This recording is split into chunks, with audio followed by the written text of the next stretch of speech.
Hello, ladies and gentlemen, boys and girls. Welcome into another edition of Infection Podcast. Here we are, episode 429. We cover the intersection of video games, a little bit of political things here and there.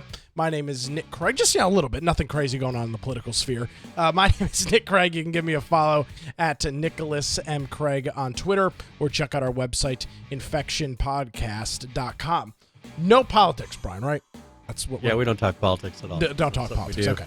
Yeah, no, definitely. Hey, if you don't find me, of course, at Boise Computer on Twitter or at Brian Aldridge on Gab, Parler, Getter, True Social. Nick, as he said, go check out our website. So as you said, nothing today in particular is out of the ordinary. Just a normal everyday normal day occurrence. Just, presidents being indicted. Nothing out of control. But hey, this is something that's been building. This whole mindset of hating the person, regardless of what they say or what they do, it leads to this type of a thing. It does. Consequences.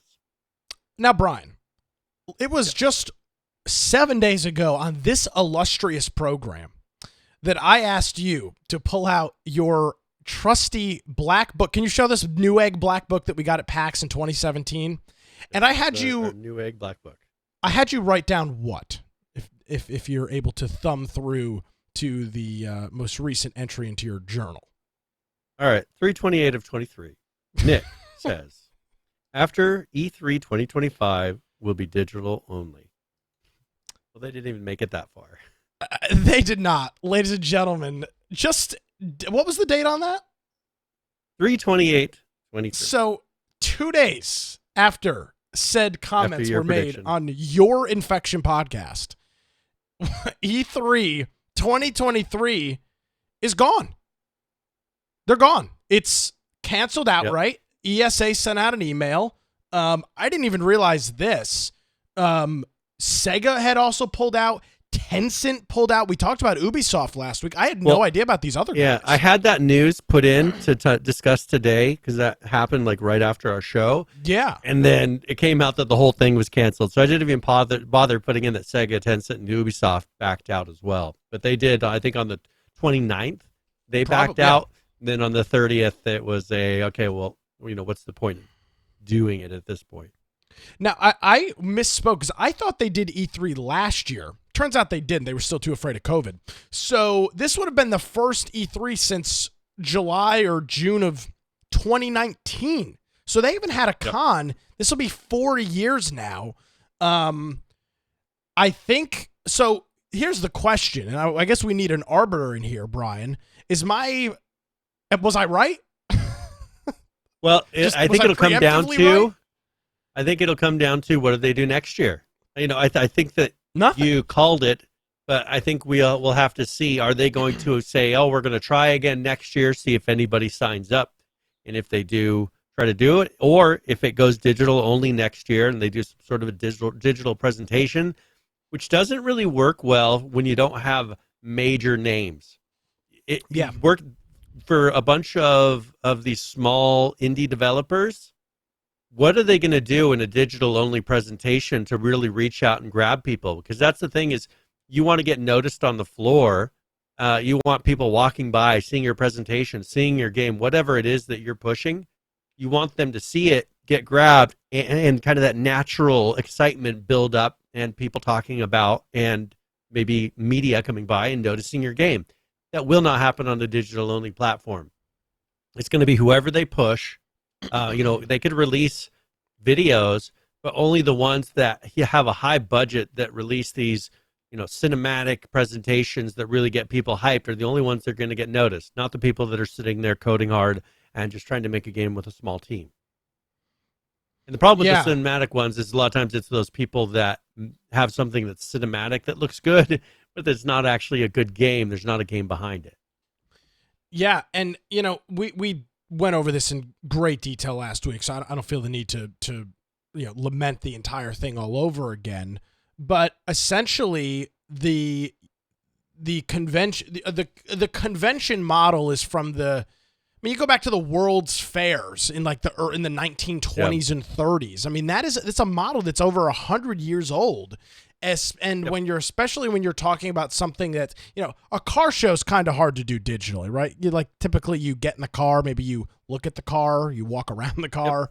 But a video game convention, when you're looking at a video game, watching it on the screen versus watching it on your screen at home. Well, yes, there's an atmosphere. By the way, I love conventions. I mean, I'm a sucker for conventions. They're so much fun.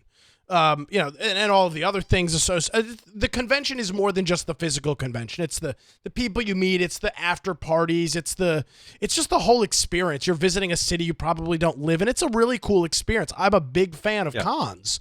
But these models for video game conventions, especially one the types of E3, and again, I'll continue to come back to, hosting an event in Los Angeles is arguably the second most cost prohibitive place you could host an event. New York is number one. LA is a very close second.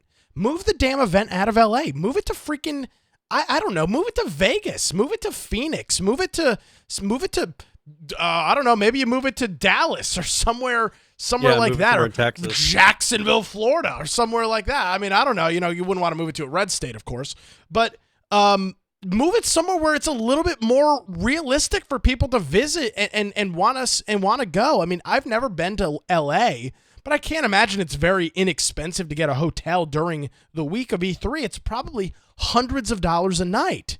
So it's just it's a mixture of about a dozen or so things, Brian, that cause them to collapse. And the biggest part of it is that these vendors have no reason to be part of an event. They get nothing out of these events. Literally nothing. They can do it themselves. It just costs money. Yeah. Because that's the problem. You look at how much it costs for them to send all these people. You'll have some that are local to where it kind of makes sense, but you have a lot of developers that are out of Seattle.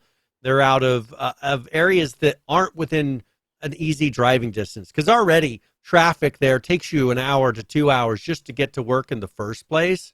So it's not like here where it's, I live 50 miles away. I can drive there in the morning and be there at a reasonable amount of time and, in time to set up for the convention and be all right. Yeah. That's not how it works down in LA. And so if you have somebody who's just far enough out, you're having to keep everybody up in a hotel. You're having to transport all of this stuff there.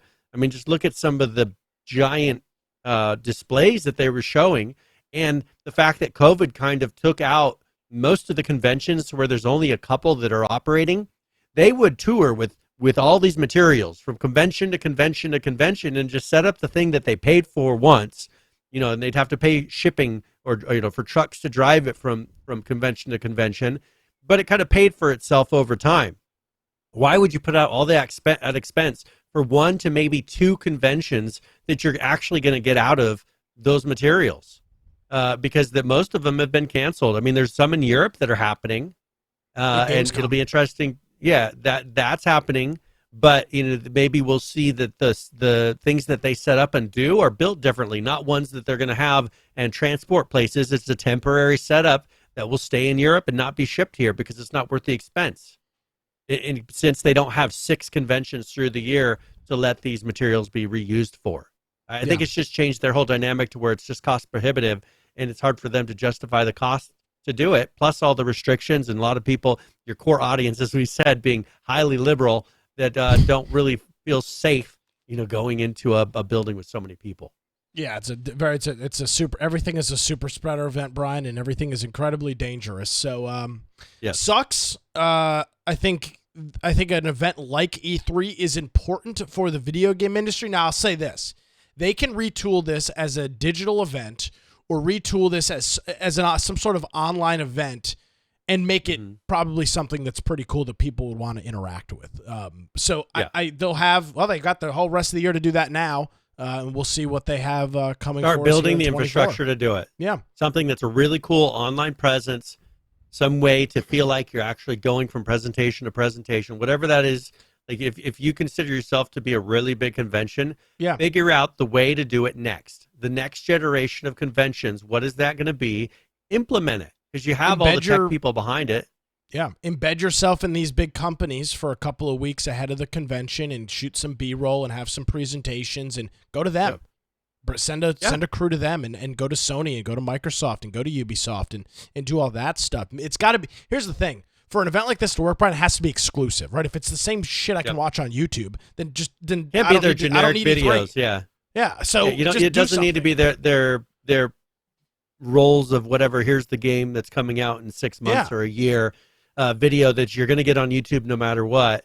That's the problem, is they have to figure out, how are we going to get something that people want to watch? Because if you look at how it's been done in the past, I mean, with TV, with all of these organizations, they would go out and get exclusive content so people would sit, or something that's really interesting, so people would sit and watch their channel. Yeah. Well, they need to get into the same mindset. It used to be, that's why people would maybe get a certain magazine, would get a certain newspaper. But the problem is now we've gotten to where even newspapers, they're getting all their articles from mostly the same places, except for a small select set of local stories that they run. And TV's doing the same thing. They're repeated.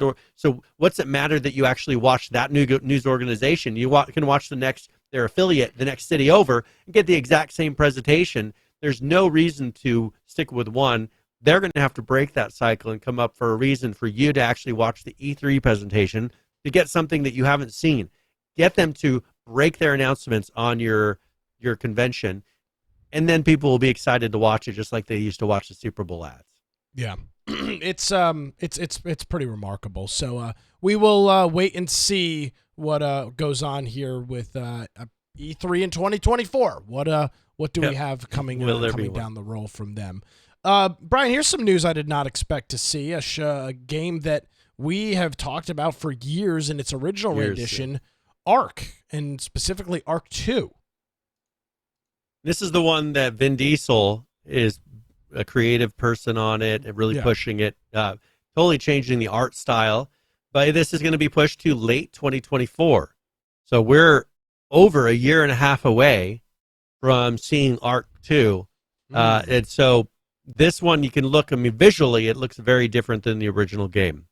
This has, you can tell they're using Unreal Engine 5. They're using the things that look hyper-realistic. And this is something that is a very big change from their original way of doing this. And are you trying to find the source material for this? No, I'm trying to find it. They have a video with some pictures, and that's what I was trying to find. I'll get it. And so this is something where they're going to be doing Ark Survival Ascended as well, which is a remaster. Now, that's what I have here. So what's this? Yeah, so they're going to be remastering the original Ark. Oh, well, that's interesting. And so they're going to be doing it for Unreal Engine 5, and it's going to be released on Xbox Series S and X, Windows PCs, PlayStation 5 by the end of August of 2023. That's pretty soon. August 2023, it's coming out. The problem is that really is getting people upset is all of the online servers will not be compatible. All of the official servers will not be compatible with the original version of Ark. Of course, it's a different engine. And this is not a free upgrade. Yeah, nobody will buy it. So they're charging $50 to be able to get this Ark, this new version of Ark, and then that's going to be required to be on the official dedicated servers. Yeah, so nobody will buy it. I mean, who in their right mind is going to spend $50 for remastered Ark? Do you think that this is a way for them to kind of get people off of the official platform? Because, I mean, that's really what I see happening. No, Ark is such a highly sold game. And it's one of the top 10 selling games, I think, on Steam ever. So I can't imagine that people are going to be chomping at the bit to switch their platforms. Now, the reason they're doing this, of course, is because I think there's a couple reasons for it. They essentially probably ported the original Ark over to Unreal Engine to start Ark 2 development. I mean, they had to essentially rebuild the entire game for Ark 2, so they're probably just releasing what was their original alpha testing and stuff like that. Yeah, and part of the issue is this. Now, I think they're calling it Ark Survival Ascended is going to be the remastered. Mm-hmm. You can get it for $40 by itself for PlayStation 5. So it'll be a standalone. I'm not seeing that other places, but as Saul is pointing out, Ark 2, you pretty much are buying Ark 2, and then you get the remaster for free at that point. It's kind of an odd way to do it, and it's really making a lot of their dedicated people pretty upset. Okay, then with that being the case, then what this is them selling you a pre-order to the game by giving you the original pre-order to Ark 2 by giving you the original Ark. That's what this is. And I feel like if they push people, because pretty much everybody who will have this version that can get to their online servers will then also have Ark 2.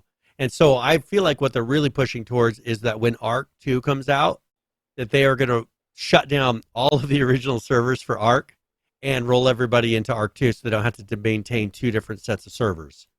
Because they're doing it in a way that guarantees everybody who plays online Ark will have the new version at launch. Yes. Right? I mean, other than the few, somehow PlayStation 5 worked it to where they didn't guarantee, this. They made it for $10 less. You don't get Ark 2, which doesn't really make sense. I mean, that's a pretty expensive, $40 for the remastered Ark, and for $10 more, you could get Ark 2 as well. So they're trying to make it to where it just makes sense. Doesn't make sense to get the remastered by itself. Yeah. So this is a it's not a gimmick. This is their equivalent to a pre-order. You're getting something for your pre-order instead of nothing. Is how I'm reading it. And you're getting it at the end of this year, or middle of summer of this year, a couple months. So with the launch of ASA at the end of August, we will be taking down all official servers on Xbox, PlayStation, and PC for Ark. At that time, the final save data for the Ark Survival Evolved official servers will be uploaded for players to rehost on their own servers or play in single or non-dedicated servers, as well as slightly earlier snapshots. You will still be able to play on single-player, non-dedicated, and player-dedicated and unofficial servers. Ark Survival Ascended will have its own fully supported official network for all platforms. And they're getting rid of a few features, like Primitive Plus. That's not going to be supported anymore. That's something that they kind of took over and built into Ark, right? Yeah, probably just used to be a standalone mod. Yeah, probably just they not didn't feasible. get that ported over to Unreal Engine 5. Split screen's not going to work anymore, and then procedurally generated maps is not going to work anymore. Yeah, this seems like kind of it's an interesting way to do it. It's an interesting way to push people over. Saul's kind of mentioning that in chat. It's a pretty good encouragement to get people off it. Like, hey, we're shutting everything down, but here you go. Buy Ark 2 and you'll get this other Ark thing for free, which nobody will play, of course. Excuse me. They'll play it between August of 22 and the end of 24, which actually will be a significant amount of time. You've been talking about a little over probably 15 or 16 months between launches. It's just, I don't know. It's a weird thing to do. I understand it. I just find it a little odd. That's all. They're also relaunching Ark Mobile. Isn't that something you played? I did. It was terrible. But that was in like 2015. They're going to be revamping that. Yeah, they're going to be revamping that and trying to get that going again. They've have Ark on Nintendo Switch, so they've been rolling that out with all the different servers. Yeah. And they're getting all the maps of that moved over. So it's not the worst thing in the world, because when we host 11 Ark servers, there is a huge community. And so if somebody is looking for a place, to go and to do this sort of thing, there's a lot of servers out there that are hosting all the maps. It's not going to be official, but go and find a server that's been around for a long time and launch, right? Get your clan over there, or launch your own map, right? Because with the save, you'll have all your stuff you built, and then encourage people to come and play on your server and kind of continue where you left off. Yeah. What about all these communities? The big Ark communities can group together on a dedicated server. The top Ark communities pitch in together, get a server, find a neutral party to manage it. Because that's going to be the difficult part. Obviously the server infrastructure will be completely different, because you'll be on Unreal Engine instead of whatever their proprietary engine is now, right? No, they're Unreal Engine originally. It's just they're going to Unreal Engine 5. So they're going from Unreal Engine 4 to Unreal Engine 5. Gotcha. And so, so everything is going to work. Like, so if you just moved over to another server, it would just kind of continue what you're doing right now. Gotcha. Unreal Engine 5, it'll be interesting to see because they have been implementing a lot of things for big open world gameplay on Unreal Engine 5. It might be a much better experience. They'll have a lot more detail. It'll have all the new nanite things. This will be another thing where it really pushes your video card. Kind of like the original Ark when we started, the thing ran super glitchy. It pushed the limits of technology at the time. And I think they're going to do the same thing with this. So it's not all bad. It's not like they're leaving everybody out to dry. They just don't want to host all these servers for people that, on what they consider old software. Because then they're having to maintain the original Ark Remastered, and then also the new Ark 2. That's 3 different, plus mobile, Switch, all these other ones that they're doing. That's just too much for them to maintain and put releases out for. But hold on a second. I want to completely disagree with you, Brian. This is the reality of running an online game. This is what you kind of sign up for. Now, they could just shut Ark 1 down and be like, flip you the bird and say, all right, move on to Ark 2. Get in the car, loser. We're going to Ark 2. But they're not. But yes, obviously nobody wants to manage 3 or 4 different versions of a game. But that is what this online era of video gaming is. When you are a company that yes, Ark has single player, but it was never intended to be a single player game. It was always intended to be a multiplayer online game. When you come out of the gate with that, that's what you've signed up for. Now, there are some arguments over how long that period of time should be, but that's what you've signed up for. And then my main thing is I feel like on the original Ark, there's going to be all these people that are sitting here and running it. Are they going to put out updates? The updates that they're putting out on Remaster, are they going to continue to push those same updates that fix bugs and everything out onto the original Ark? And I don't know that they will, because the bugs will be different. You're working with a different engine. You're going to be using different tools because there's going to be new things on Unreal Engine 5 that don't exist on Unreal Engine 4. That's the biggest issue. I think they just want the original. They probably will put it in a state where it's no longer receiving updates.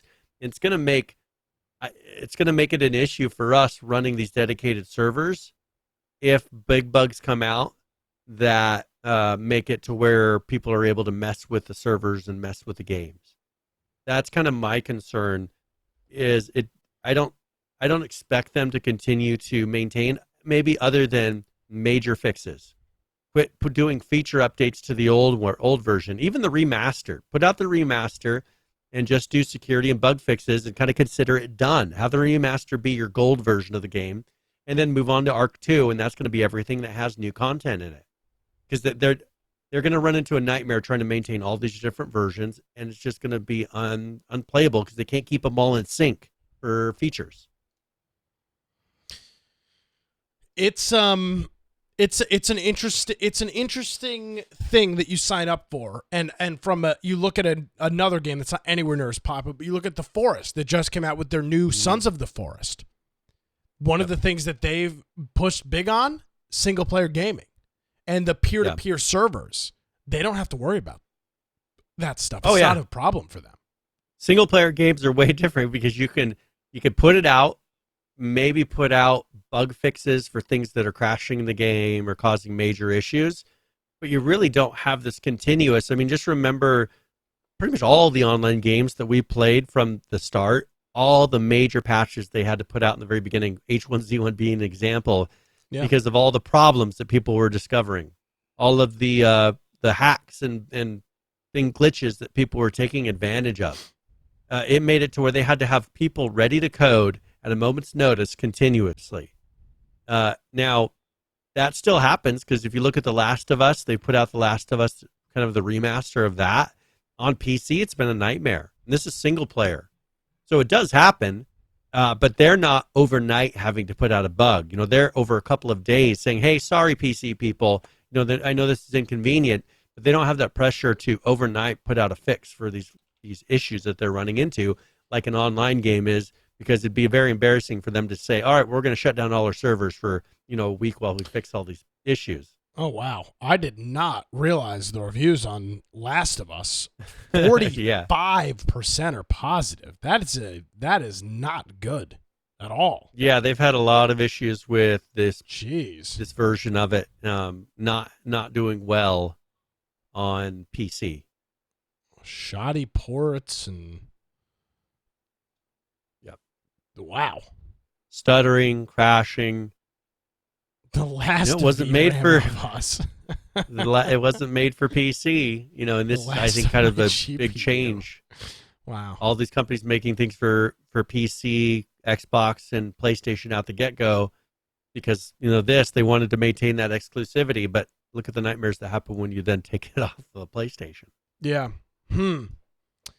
Well, no matter the case, it's nice to see them not completely sunsetting Arc 1.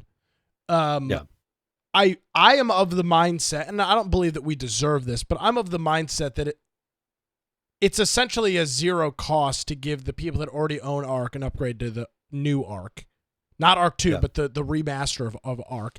I know that's not standard, but they could very well do that. But I get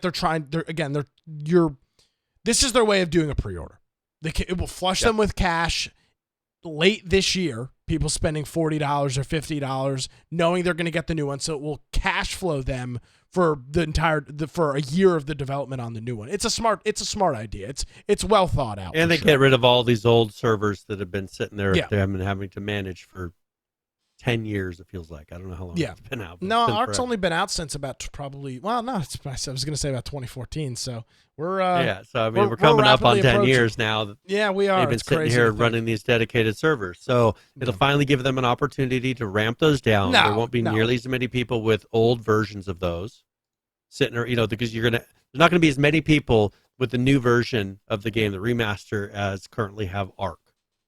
And so if you made it all compatible, you'd have all these people playing it once, and I don't think they want that. I think they want to have it to where everything's kind of leading towards Arc 2, and they can manage that, and that's the new product, and people are doing only their own versions and running local servers and online servers of the other. We'll see if they get there. 2015 is... Now, Steam says 2017. That's when it was released. That's when they went to out of alpha. PC early access in 2015. Yeah, it's been 8 years. So we're coming up. 8 years. It's pretty wild. Yeah, so that's a long time. Yeah, big time. Well, we'll have some links in our show notes if you want to read more and check out more about it at infectionpodcast.com. All right, I want to kind of continue something that we've been talking about over the months. Okay. There's been more layoffs. This is something that's been a continuation. You get what you vote for. How about that? A little bit of a wake-up call for people, especially, and this is hitting a lot of the people that voted for this. Disney is laying off 7,000 employees. So that's one who's really kind of gone woke, and it's been hurting their business model. Excuse me. It's been a long day. I didn't have a chance to take a nap.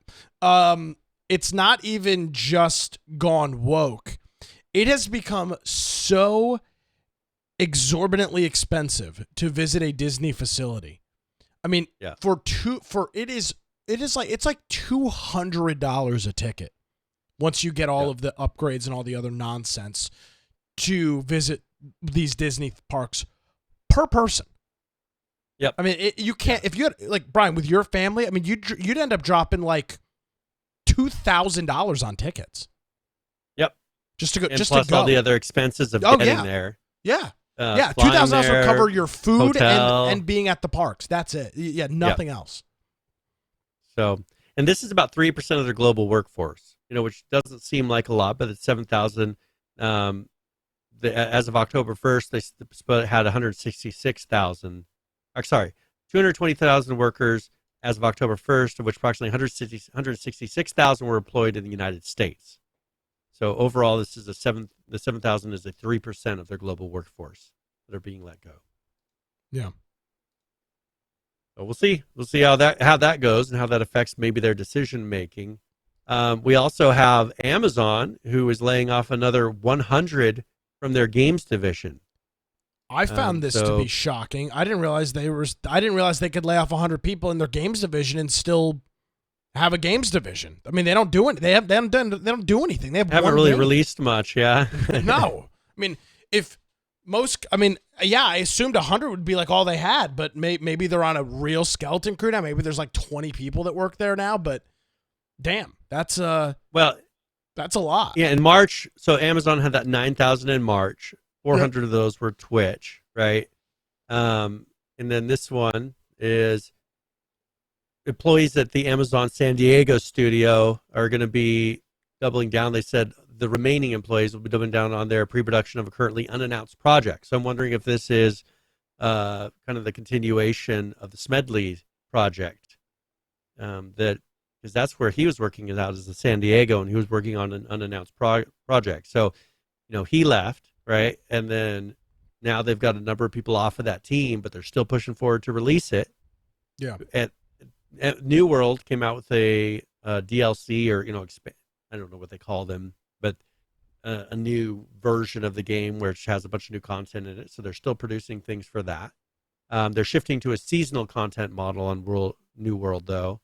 So what they considered season 1 has launched today for that. So they're going to where they're doing a seasonal content model, where maybe that doesn't push them to do content as often, and then they're letting some of their studio go. This is just something that's been hitting all sectors of the tech industry.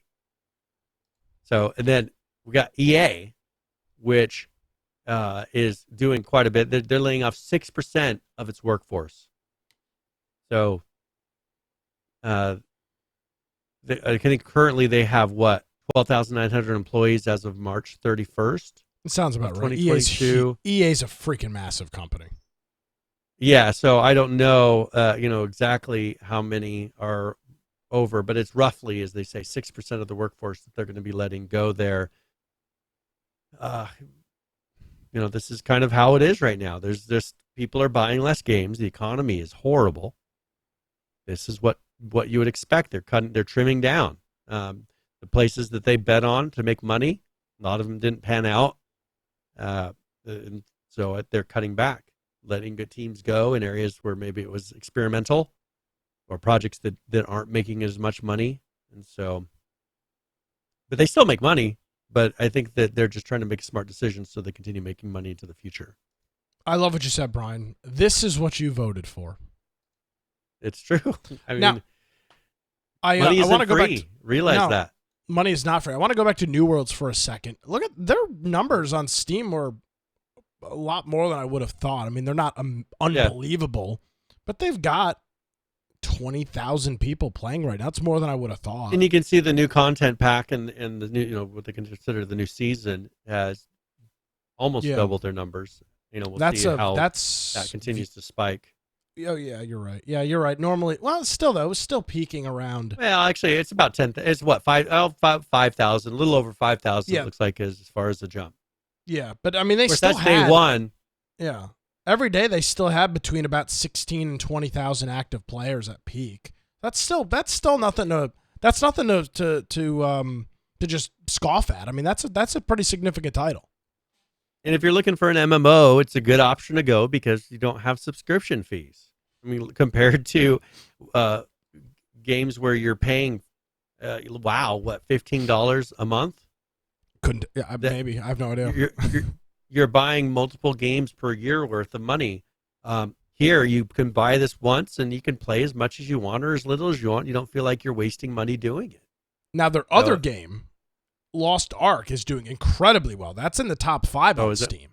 Yeah, that's got their 24-hour peak is about a little under 100,000 players, about 92 to 95, and they've got 76,000 people playing right now. So I mean, they've got 2 games that are one obviously doing really well, but the other one with 20,000 players. That's a sizable community. And that's a free-to-play MMO as well. It is. You know, part of it is because there's no fee, but they've got to be making some money on it somewhere with packs of some sort. Well, look at PlanetSide. I haven't played it to know. Yeah, I mean, well, and just, I mean, honestly, you look at this whole list. I don't want to get into a whole conversation about games, but yeah, I mean, you look at the Steam DB list of who's playing what, and the most played games in terms of. Why is it not loading? Of course, here it is. Look at this list. I mean, it's, you know, I think, is Counter-Strike, is CSGO free now? I assume it is. I think so. Yeah, I think they switched to free. Dota, the Source SDK based 2007. I'm not sure what game that's supposed to be. One of the games. Well, I think when you play when you play some of the older games, I think it's loading that. Yeah. Destiny 2 is free. Apex is free. Lost Ark is free. TF2 is free. PUBG is free now. Rust is not free. Call of Duty is not free. Grand Theft Auto is not free. Siege is not free. But I mean, so you're looking at the top 7 games being, you know, free to play, and those will always be your most popular. And the question is, can you turn that free to play into some profitability, into profit of some sort? Right? Yeah. Yeah, but you know, scrolling down here, I mean, there's a lot of stuff still in here, but interesting. But it doesn't matter the size of the studio or what you do, you're making cuts because you don't have a choice. Yeah, and the thing is you're not going to take your whole company down because you just feel too bad to fire anybody. No, that's one thing. You know, everybody talks a big game about, oh yeah, I care so much about my employees and unionize this and gamer union bullshit that, and then it's like, oh, the economy's really bad, and they're like, well, sorry, as they hack you with a sword and immediately cut you off. It's like it's pretty remarkable. But as you mentioned, Brian, nobody in their right mind is gonna completely destroy a business so that you can keep a couple of people employed. You have to ebb and flow with the broader economy. And the reality of video games they are not necessary purchases. They are almost exclusively, now if you're a professional video game player, but they're leisure purchases. And when OPEC Plus announces they're cutting gas production by 1 million plus barrels a day, and the price of WTI sweet crude is now trending towards $90 a barrel, gas $3.51 on average, according to AAA, that's what you're going to start cutting those things out because you don't have a freaking choice. Yep. You have to put gas in your car. You don't need ARC 2. Yep. Sorry, and that's the decisions that people are making. And so yeah, of course. That's what they always will make. And the problem is that money was flowing at a certain point in time. They did a lot of excess hires, and now they're having to get rid of all those excess hires. That's part of the downside. If you go to a company that easily hired you, guess what? They're going to easily fire you. That's just the way that it works nowadays, and we're really seeing it play out. Yeah. All right. Do you want to talk about this this Pokemon tournament thing, or do you have a preference on where we go? We love Pokemons. We're a big fan of Pokemon and Pokemans. Oh, I gotta update the title, not include the E with the little tilde on it. It's screwing up my text thing there. All right, there we go. Pokemon. So this story is actually a semi-local story, Brian. And I've had it in my prep for my radio show, but as we've mentioned, there's been some pretty sizable political news over the last couple of days, and I just have not been able to get to this story. So a teenager here in North Carolina, in Charlotte, was taking place in a Pokemon tournament, a sizable Pokemon tournament, one that cost between flying there and staying there and everything, cost the family about $800. So this is a serious thing. This isn't like your weekend, like, oh, you just drive over to the local, like, American Legion post and play some Pokemons. No, this was a super legit tournament. So what happened was that during one of the new games that were being set up, the judge was asking all of the players what their pronouns are, because, you know, that's the all we love is talking about all we love is, sexualizing children and talking about sex with children. That's seemingly the new hot phrase for Democrats. That's what they love to do. So they're always having to talk about their sex or their genders or something, right? Because when you're playing a Pokemon tournament, the most important thing is, what is your pronoun, right? That's immediately. So the judge is asking everybody, so their pronouns. So this kid, a literal kid, I don't know if I don't remember in the article how old he is. He's like, 14 or something like that? He's not old.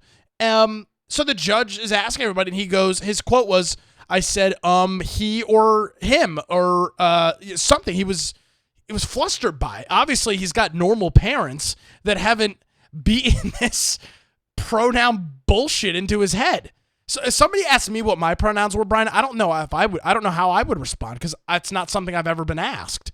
And I would probably respond in the same way. I'd be like, I don't know. It's not a thing I get asked. My pronouns are male and man. How about that? If you were not expecting that to be coming your way, and you're just sitting there, you would trip over yourself, because no normal person is ready to respond with that. So he kind of is just sitting there and like, I mean, you're playing Pokemon, you're like worried about the tournament, and this judge is accosting him over pronouns. So he just like. He got nervous, and he started like chuckling, and the judge disqualified him from the tournament.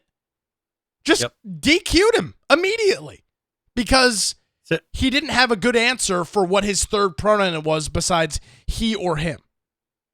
And here's what the judge said. It says, okay, I just wanted to check to be safe. I go by they, them. So don't be a jerk about it.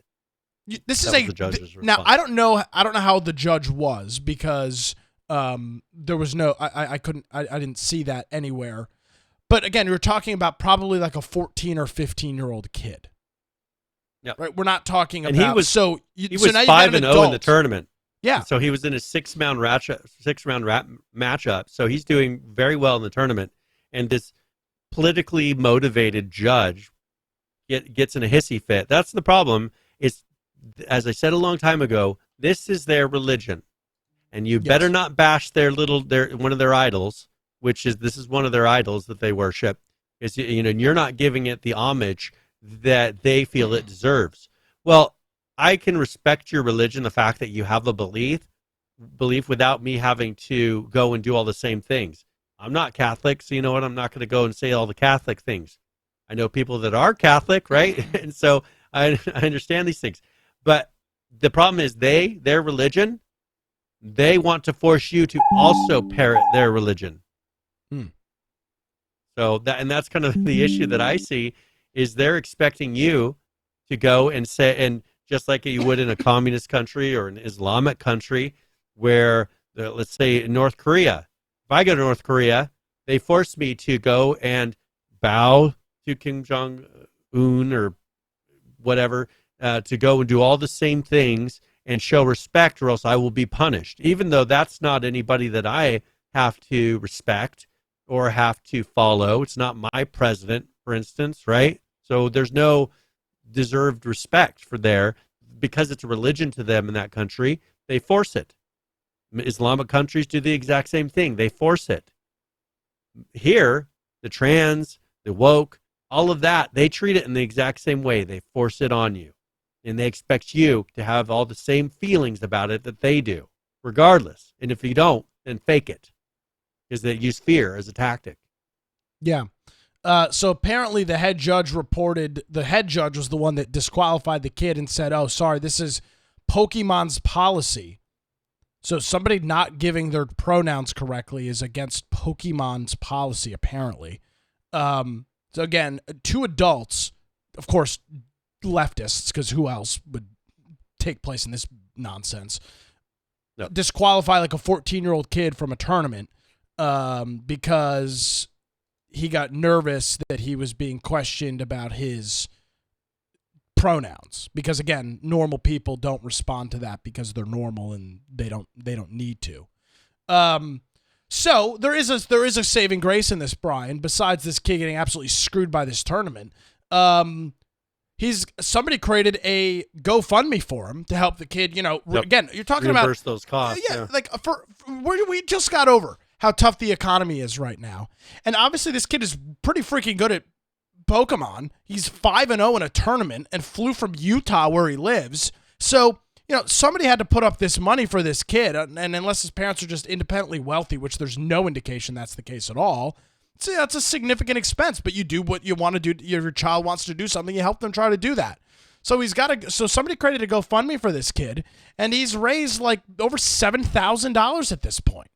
As people are just fed up with this stuff, dude. It's terrible. This is why I find myself so alienated from anything video game, movie, comic, pop culture related at all. These people are freaking weird, Brian. Everything is just freaking weird. You go to a Pokemon tournament, and instead of a Pokemon, he wasn't disqualified for cheating. Wasn't disqualified for replicating a card or having card counting, or I don't even know how you would cheat in a Pokemon game. I have no freaking idea. Wasn't disqualified for that. Disqualified because his pronouns were not what the judge wanted. He didn't say it in the way, and I'm telling you, this is how they are. I know. In North Korea. I know. If you don't show enough excitement and happiness, and we love him, you will get reported by your neighbor. And here's the guy who's saying, and then you get murdered, sent to a prison cell, and eventually you disappear. This is what they want. And notice how they use the you make me not feel safe, as if he's being violent towards them, as he's sitting there and picking on a small child. He's claiming that the child made him feel unsafe and that he was being attacked because he didn't follow that religion as closely and as excitedly and as happily as he did. And shame on these people. And I'm sick and tired of it. And this is what we run into at PAX. This is what we run into at conventions. You walk through places and they want you to be just as excited as they are about nonsense. Look at the judge. This is a guy in his 20s. This is not... And the guy he's playing against looks like he's in his 20s too.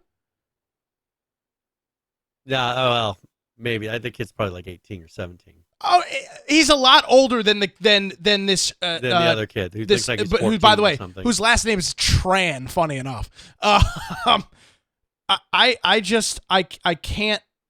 I want to see if I can go back to this thing. This is the judge. Yeah. The judge is an adult, and has the audacity to say to the kid, "Well, why?" I'd be more questioning why is he wanting to be at a place where he has access to such young kids to influence them, just like all the school teachers. Yeah, it's all about grooming, who knows? That's the problem. Is they've infiltrated so many places where kids are, and we're seeing it play out to where now they're trying to influence the kids, and it's pretty sickening.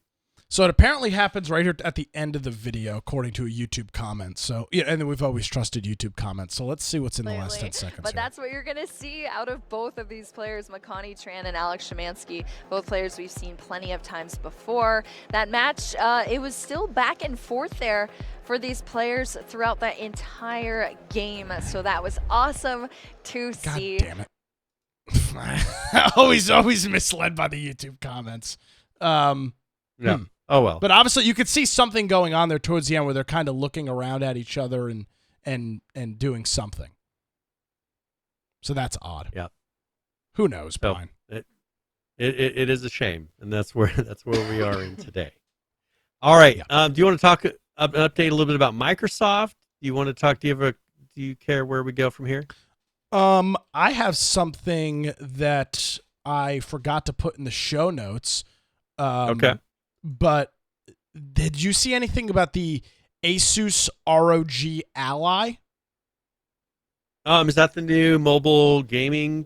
It is. Device? So they came out with a gaming device, and they announced this yesterday, I believe. And you're probably looking at this and going, oh, it's a Steam Deck. But not only is it not a Steam Deck, it does not run SteamOS. It actually has better specs than the Steam Deck, which I find to be very interesting that, ROG and Asus are a very prominent gaming brand, right? I'm sure that there's been many conversations between them and Steam before. But this is just a regular Windows computer. It's going to be running. Okay. So now you will be able to obviously run Steam on it. That's not an issue. But one of the things with the Steam Deck, if you remember back, Brian, the whole thing was like, hey, we're making this OS available and we hope other third parties will make devices. And immediately you would look at a company like Asus, who has a large line of gaming products. But no, this is not, compared to the Steam Deck, the ROG Ally has superior specs, at least on paper. It has a 16:9 1080p touchscreen display with 120 hertz refresh rate, which is double the Steam Deck's refresh rate. The resolution is only 800 on the Steam Deck, and the resolution is 16:10, which is not the aspect ratio. Excuse me, is 16:10. So that's not the biggest thing in the world, but the refresh rate is an 800p versus 1080. Now, at that size, maybe that's not the biggest deal in the world, but why not go with Steam OS? Is Valve maybe gatekeeping their OS a little bit and trying to limit what the hardware looks like? I mean, I can't understand why. I mean, this is running Windows 11, but the big thing I could probably think of is this makes it easy for, I mean, you could put the Game Pass on here with the streaming from the Windows app, right? They could implement these things without having to do all their own software for it and not be tied solely to Steam. They could put Steam on here and you could run some games. I don't know how well that would work. If the hardware is good enough for a lot of these, but I think that it'd be really good for running if they can get the Game Pass app on here and have you stream all those games on the device. Like, I think that would work, but you don't get the benefit of the Steam Deck, which really is making it to where these games that generally wouldn't run on this low-end hardware, which really on a mobile device it is low-end hardware to a point, seem to run those things really well. Maybe you can dual boot. I mean, it's a Windows PC pretty much. Maybe you can dual boot and run, and they'll be able to put something like the Steam Deck OS on there because it is an open source kind of a platform. Yeah. Now, and from a cost perspective, right, running Windows 11 versus having Steam OS, you're now paying you have to buy OEM licenses for these devices. Now, it does have more flexibility. In terms of the cost, I believe the base Steam Deck is $399, I think, is the cheapest Steam Deck. The cheapest model of this, which comes with 512 gigabytes of built-in storage, is $650. So it's a little bit more expensive. Now you can, you can attribute at least, $50, if not $75 of that cost to the Windows license. So add that right off the top. It is a little bit more expensive. They do say it will have a custom AMD chip on it, similar to the Steam Deck, that will be a CPU GPU combo chip, a custom chip that they're going with. I have to wonder if Valve is not being as open and transparent with their platform as they maybe are telling the public. Because Brian, I get what you're saying about having some of the other apps and stuff on there, but wouldn't it make sense if you're Asus to just partner with Valve and use the freaking Valve OS? I'm looking at Best Buy's page for this, and on there it has the Game Pass logo. They're partnering with Microsoft for this. So it has the Game Pass logo, so that's going to be what they're primarily pushing. I do see that on the Best Buy page. That's interesting. So maybe I think you can make it compatible with Steam Deck, but I think they're starting it out with what's going to take licensing, what would be hard to do, which would be getting a customized version of Windows 11 that's lightweight, that can run these things, tailor the Game Pass app for it, and then let the community make a ROM that you could, or a image that you could put on there to dual boot, or who knows how you do it on this, to be able to run the Steam OS version as well, and you could do both. It's closer to a Windows computer than anything. It all makes sense now. This is freaking Bobby Kotick again. This son of a bitch. He does everything, Brian. He's ruining everything. Yeah. This is that Bobby Kotick again. Strikes again. Like like Locklore strikes again, Bobby Kotick strikes again, and he is here. Lostlick. Yeah, he strikes again, and here is Bobby Kotick striking again with this. Now, I will say one thing against your point. If this was just for Game Pass, what's up with the tricked out hardware? I mean, this is not a cheap device. It seems like to me the Logitech device would make more sense. That thing was like what, $250 or $300 or something like that. Why have you can run Game Pass streaming and remote games or local games. So you could also install some versions of games that are the resolution's all crazy, but it would run a lot of games on it as is. So they're probably making it to where you can have some local, the ones that are super high end, stream them. On PC though, isn't there big push? Is there big push? No, I guess they support both. They support streaming and download. I'm just trying to think from a Microsoft side, right? Because this is not a cheap device. This is the equivalent of, this is the equivalent of buying a gaming computer, a gaming desktop or high-end laptop. The pro version of this device with a terabyte of storage is $900 before tax. So I mean, this is not an inexpensive device. Yeah. But if your kids want wants a high-end gaming machine, I mean, your video card's half of that.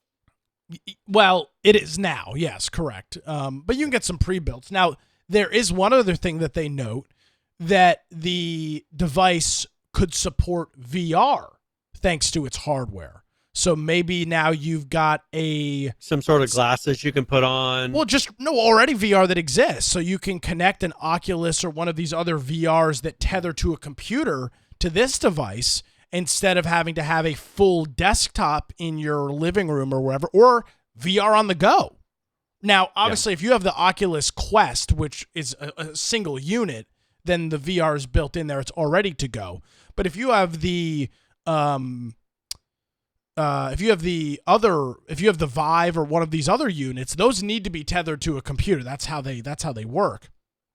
So maybe that's an angle for it as well.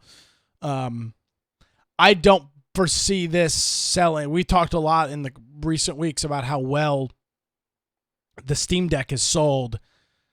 This to me is not that device. This is likely to be, from my vantage point, a stepping stone device.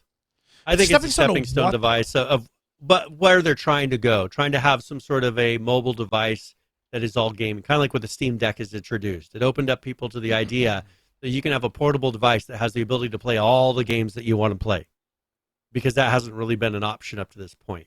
And they're trying to figure out how to do it. Part of it will be the streaming to show, hey, you can have a device. I think what's really going to be the winner is kind of like what ended up winning with movie streaming and television streaming, is a cheap device that isn't made to host all your videos locally. Have a device that has the hardware required to run Game Pass streaming well. Sell that a bunch. Use that to encourage all your Game Pass, especially now that from what I hear, they just released the family plan in the United States. And so that's something to where, or your family and friends plan for the Game Pass. Have it to where you're encouraging people to get low-cost devices, hand them to your kids, kind of like what you used to do with tablets. That's their Game Pass device, and they can play all the games on Game Pass that they like. Yeah. That's good. That's the winning strategy. This is not that. It's too expensive for that. But that's, I think, where they really need to go. Yeah, that will be the eventual thing. I wonder at this. I wonder at the cost who this is really for, because it's not. The Steam Deck is not cheap. $400 is not any. Yeah. Is not any. But $900 is a little much to buy your kid to play around. Well, and especially when you look at a device like the Switch, which are constantly on sale. There was presumably a Switch 2 on the horizon. I mean, for a child, the Switch is seemingly a much more feasible device. But I don't know. I feel like we're going down too much into it. I just found that to be very, very interesting that they just kind of passed over Steam. Now, again, I think my question still stands. Was this Microsoft really ramming, really, really telling Asus, this is what you need to do? Or was Valve not as open as they could be with this? And Asus said, "Screw this. We're not gonna get in. We're not gonna get in bed with you guys on this. So this is too much." And then they went to Microsoft and said, "Hey, we're gonna make this device. Valve sucks. You guys want a partner?" And they're like, "Yeah, sure." Well, and I bet Valve gave no offer because I bet you Microsoft has given them some sort of sweetheart deal to offer to show Game Pass as the primary way to play this. Valve in no way would do that. Valve just doesn't do that. There's no way they offered him anything. Yeah. I'm sure Valve's interface is not the prettiest thing. I'm sure it's not the easiest to use. And it's probably, they could probably get something that looks better. They can come up with a custom UI and a way to show it all. And Microsoft will work on them on making sure it works perfectly on this device. Valve would not do that. They'd be like, well, here's the repository for our Linux software. Good luck. Figure it out. Here's Steam Pipe. Do a Linux command to download it, and we'll see you later. Yeah, here you go. Good luck. And so I think that it's probably a better option for them marketing-wise. Brian, where can folks find you on the old interwebs? All right, if you want to find me at Boise Computer on Twitter or at Brian Aldrin on Gab, Parler, Getter, and Truth Social. Of course, my blog, biteoftech.com. But make sure you go to our website, infectionpodcast.com. If you go to the upper right-hand side, you can join our server on Discord. There we have 11 ARC servers running. If you want to, maybe you're worrying about losing your official dedicated server here coming up in mid-year, this is a good opportunity for you to jump on one of our servers and get started. We also have a Conan Exile server on there. We have a news channel, so if you want to put in some topics that we'll look at for covering on the show, there's a place to do that, and plenty of other things. If you want to watch the show, you can do that through Twitch or YouTube. Also, we have Rumble uploads. And then at the lower right-hand side, we have our audio-only forms of the podcast. So if you want to listen to the show, we record those and then upload them after the show is complete. But that's a lot of different ways you can listen to it. And if you are going to do that, that means that we have the particular episodes uploaded and with show notes to the website. And so you can click the audio or video player built into that page and then links for everything that we discuss throughout the show. So it makes it really easy if you are listening to maybe see some of the things that you're missing out on during the video form of the podcast, and definitely an easy way to do it. If you want to support us, there's a support menu option up top or infectionpodcast.com/support. Yes, sir. Great ways that you can keep up to date with the show. Brian, as always, thank you very much, my friend. Greatly appreciated, and we will see you coming up next week. Well, you can check out some of my antics. Again, there hasn't been a whole lot of political news going on, but you never know. Something might pop up. You can check out my daily podcast. It's the Wilmington's Morning News Podcast. Covering a lot of national stuff the last couple of days at nickcraig.com or in your favorite podcast app. Of course, as Brian mentioned, if you missed any portion of the show, head on over to our website. It's infectionpodcast.com. Thank you so much for joining us, everybody. Have a great week. We'll see you next time.